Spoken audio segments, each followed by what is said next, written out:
Tu as l'air tout contrarié. C'est tes bijoux, tu les as pas retrouvés? Si, enfin non. J'ai juste retrouvé mon foulard, mais j'ai découvert qui était le voleur. Ah bon? Et alors, c'est qui? Ah, c'est Marie. Marie? Attends, c'est pas possible. Si, tu sais, au début, je croyais que c'était Kevin, le responsable de tous les vols, mais en final, il n'y est pour rien. C'est lui qui a découvert mon foulard dans le sac de Marie. Ça, j'ai du mal à le croire. Peut-être qu'elle a confondu avec le sien. Enfin, il y a certainement une autre explication. Mais non, Charles, faut se rendre à l'évidence. C'est bien Marie la voleuse. Ouais, j'imagine qu'elle peut pas s'offrir ce genre de choses. Elle a des problèmes d'argent. T'en fais pas, je vais lui parler. Trop tard. Je l'ai déjà renvoyée. Quoi? Tu m'as même pas attendu qu'on en parle ensemble? Mais ça aurait changé quoi? Elle a pas voulu avouer? T'aurais pu lui donner une chance de se rattraper. Enfin, tu sais qu'elle a besoin de ce boulot. Moi, je veux récupérer mes bijoux et j'irai demain au commissariat. Non, mais c'est ridicule. On va pas mêler la police à ça. Mais je rêve, tu prends sa défense? Écoute, t'as réagi sous le coup de la colère. Hein, tu l'accuses sans avoir de preuves solides. Alors attends un petit peu que ça retombe. C'est tout ce que tu me proposes. Alors, je me laisse faire, je ne dis rien et je récupère jamais mes bijoux ni la cagnotte. Ne sois pas si borné. Ah! Tu sais ce qu'elle te dit, la bornée? Eh ben, elle ne dort pas avec toi ce soir. Comment t'as pu? Comment t'as pu me mentir comme ça? Parce que, comme d'habitude, j'ai eu peur. T'as vu comment tu réagis dès qu'on parle de ton fils? Qu'est-ce que tu racontes? Dès qu'Alexandre est né, t'as eu peur de tout. Alors là, on a fait une croix sur les sorties, parce que tu pouvais pas faire confiance aux babysitters. Ensuite, on pouvait pas faire confiance aux gens de la crèche. Je te parle pas du prof de judo. Mais c'était vrai! Mais non, c'était pas vrai. C'est toi qui as une vision déformée. Ça fait trop longtemps que ça dure. Ah, en fait, tu me supportes plus. Tu me supportes plus comme mère et comme femme? J'essaie de t'expliquer. Tu veux qu'on se sépare? Pourquoi tu dramatises? Parce que je vois bien ce que tu penses de moi. Mais non, il faut juste que tu changes. Parce que tes parents, faut pas qu'ils changent. C'est l'hôpital qui se fout de la charité. Mais change pas de sujet, je te parle pas de mes parents. T'es marié avec moi, pas avec eux. Je te dis que moi j'en ai assez d'avoir l'impression que tu élèves Alexandre toute seule. Mais c'est pas de ma faute si tu sais pas y faire avec lui. T'as qu'à prendre des cours de paternité. Oh, t'es vraiment qu'une conne! Alors j'avais raison, hein. Non, Sonia, c'est pas du tout ce que tu crois. Assume au moins, arrête, espèce de lâche. Sonia, Il faut lui dire, Mathieu. Lui dire quoi, que mon mari me trompe avec une blonde, qui va me quitter après m'avoir humiliée, c'est ça? je suis malade, Sonia. Et Patricia m'aide à accepter ce qui m'arrive. Quoi? J'ai un Alzheimer précoce. Je perds la mémoire, chérie. Et ça va empirer chaque jour. Mais pourquoi tu l'as pas dit plus tôt? Parce que j'avais peur. J'avais peur de te perdre.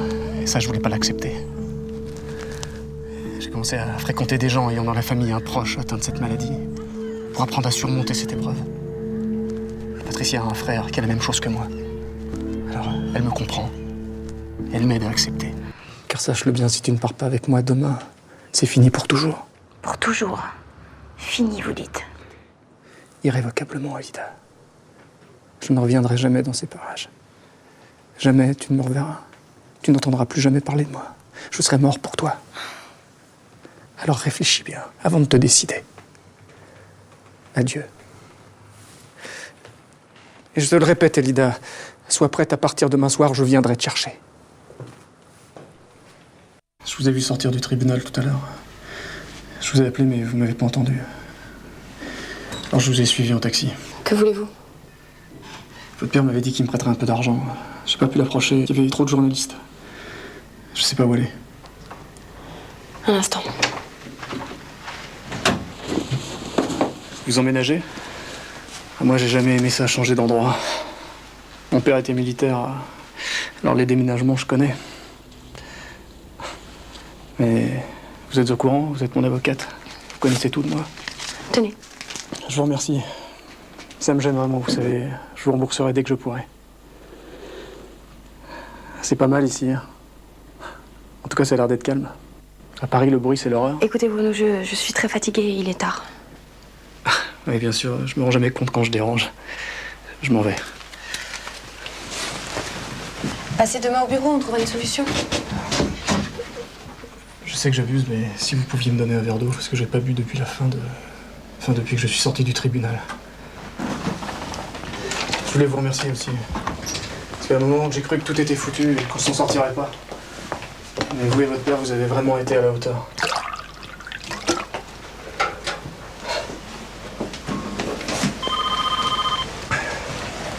Écoutez, il faut que vous partiez maintenant.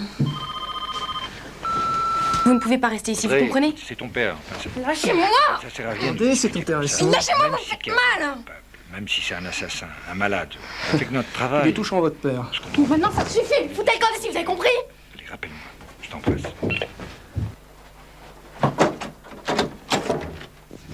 La clé. Rendez-la moi, je sais que c'est vous qui l'avez. Vous n'avez aucune raison d'avoir peur, Audrey. C'est pas la peine de crier. Je ne crie pas, je vous demande de me rendre cette clé et de partir d'ici! Écoutez, je vais appeler mon père. Il va trouver une solution, il va vous aider, d'accord? C'est assez propre ici, hein.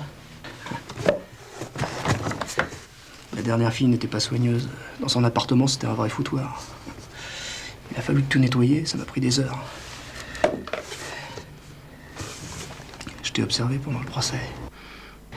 J'ai vite vu que t'étais pas comme les autres.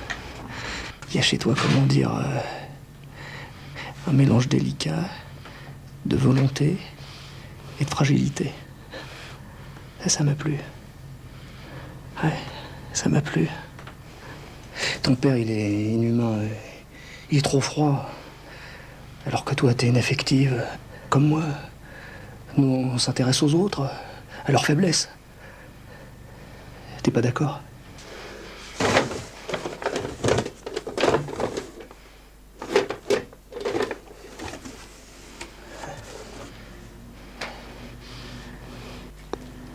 Tu n'auras pas mal. Inutile d'avoir peur. Pourquoi tu dis rien? Tu devrais me remercier, mais tu le fais pas. Ah oui, c'est peut-être la peur. Mais je te l'ai déjà dit. C'est sans douleur. Tu sentiras rien.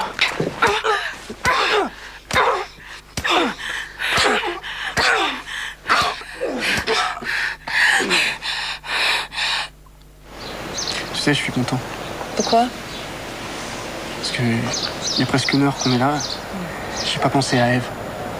C'est vrai? D'habitude, son image m'obsède. Il n'y a pas un seul instant où j'entends pas une voix au fond de moi qui me répète son nom. Et là, en t'attendant, rien.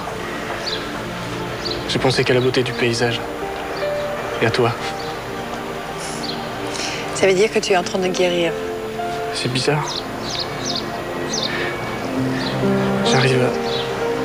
J'arrive à prononcer son nom sans sentir ce coup de poignard qui me traversait le cœur. Ève. Ève. Tu vois, tu es en train d'oublier. Non, je l'oublie pas. C'est pas pareil. Elle est plus partout dans mon esprit. C'est plus une obsession. C'est bien, continue comme ça. Ève, je l'ai aimée. Et je l'aime sans doute encore. Mais c'est différent. Je suis plutôt seul au monde. Avec elle comme seul centre d'intérêt. J'ai une amie maintenant. Bien. Quand j'ai changé des mails avec Valérie, à l'époque où je savais pas que c'était Valérie, je lui parlais d'un jeu très simple, qui n'a d'autre but que de discuter. Enfin, dans un premier temps. Non, le principe est très enfantin. Chacun d'entre nous a le droit de poser une question d'ordre excessivement privé et de plus en plus intime au fur et à mesure de la soirée. À la personne de son choix, évidemment, qui doit répondre en toute honnêteté. Ou alors se servir d'un joker, qui sont au nombre de 3.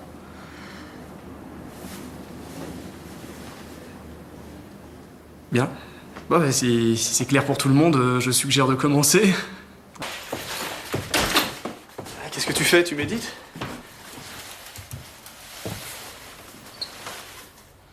Je suis pas prête pour l'audition. Je vais tout rater. Arrête. La date approche, alors c'est normal, tu stresses. Approcher? C'est après-demain, David. C'est un peu plus qu'approcher. Et t'y arriveras, tu verras. Et Sylvain, hein? Il en pense quoi? Qu'il faudrait qu'on bosse ce soir et demain soir et jusqu'à la dernière minute. Il a raison. Vas-y. Ah, j'adore cet endroit. Tu vois, c'est là que j'avais emmené Aurore. Elle comprenait rien. Elle était pas douée comme toi. Parce que c'est un don, la photo. Capter la lumière, imprimer la pellicule. Au départ, je croyais que c'était une question de réglage, mais non, pas du tout. Il faut juste le modèle parfait. Et je l'ai trouvé. Tu m'as pas laissé le choix.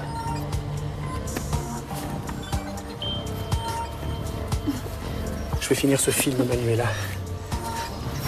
La question, c'est de savoir combien de temps ça prendra. Et moi, je suis pas pressé. Oh non. Si tu pleures, tu seras beaucoup moins belle. Puis il faudra attendre pour filmer. À moins de tout jouer sur la douleur, il faudrait que je te fasse mal. Hein? Ouais. Après tout. N'aie pas peur.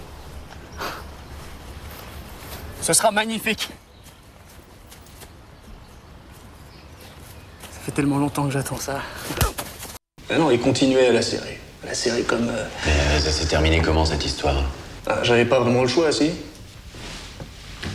Là, ça l'a réveillée. Attends, tu la connaissais à peine, cette fille? Et ton copain aussi? Ah, Jérémy, non, c'était la première fois qu'il la voyait. Attends, et 2 heures après, tu lui fais l'amour? Ah, ça demande. L'autre, tellement jaloux, il essaie de l'étrangler. C'est un peu tiré par les cheveux, quand même. Mais c'est le jeu qui veut ça. Dans le scénario, Chloé était une danseuse qui retrouve par hasard son ancien amour, moi. Mais qui s'est mariée à un crétin jaloux et parano, Jérémy. On a juste joué nos rôles. Bien sûr. D'accord. Donc toi, on te dit, t'es jaloux de ce type, et toi, réflexe conditionné, tu serres les poings, tu y vas, quoi. On fait ça tous les jours, tous. Là, rappelle-toi, la première fois qu'on s'est rencontrés il y a un mois, t'es entré dans le bureau en retard, sourire respectueux, timide. Ça, c'était forcé. Eh oui, commercial au chômage, patron, la vie est un jeu de rôle. Ah oui. Mais moi, dans la vie, j'étrangle personne, tu vois. Mais c'est ça qui est génial dans le jeu. C'est que tu peux ressentir, tu peux vivre des choses auxquelles tu n'oses même pas rêver. J'ai connu des escrocs, mais vous êtes un malade. Vous avez 5 minutes pour faire vos affaires et disparaître. Je suis pour quoi?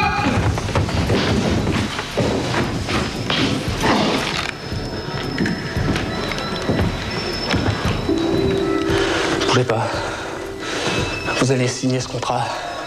Vous allez le signer maintenant. Soyez pas ridicule. Ridicule? C'est ça que vous pensez de moi?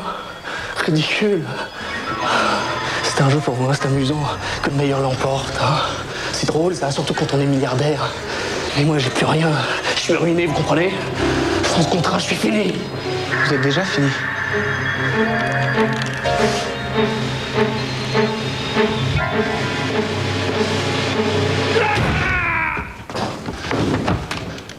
Je terminé. Francis est mort. Vive Francis. Alain, tu as été formidable. Et notre nouvelle amie Juliette, époustouflante. Ça, par exemple, il fonctionne. Et où avez-vous appris ça? À l'université. Ah. À l'université?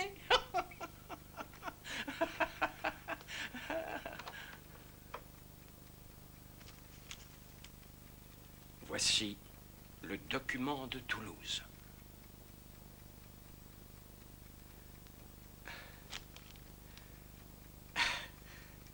Ça fait des mois que nous l'attendions. C'est à peine croyable, professeur. À Rome, nous avions fini par douter de son existence. Et en fait, cher ami, comme vous le voyez, il existe. Et il est de la plus grande importance de le diffuser le plus... Toi? Pas une seule femme? Ce n'est pas vrai. Eh ouais, me crois pas, rigole. En tout cas, moi j'ai un exemple. Mes parents, ils sont connus à l'âge de 17 ans. Он имеет пример. Его родители познакомились, когда им было 17 лет. Ça fait 27 ans qu'ils sont ensemble. И уже 27 лет они вместе. Et moi, j'avais fait un rêve. De donner mon premier baiser qu'à celle que j'aimerais toute ma vie. И он имеет мечту. Первый поцеловать ту женщину, которую полюбит навсегда. Et ce moment est arrivé. C'est le moment le plus important de ma vie. И сегодня, наверное, самый важный и самый счастливый момент моей жизни. Я не знал, когда и с кем то произойдет. И будь свидетелем ты, Болеслав. И вы тоже. Листья, деревья, ручей, небо, солнце. Hélène, Hélène, je peux vous embrasser?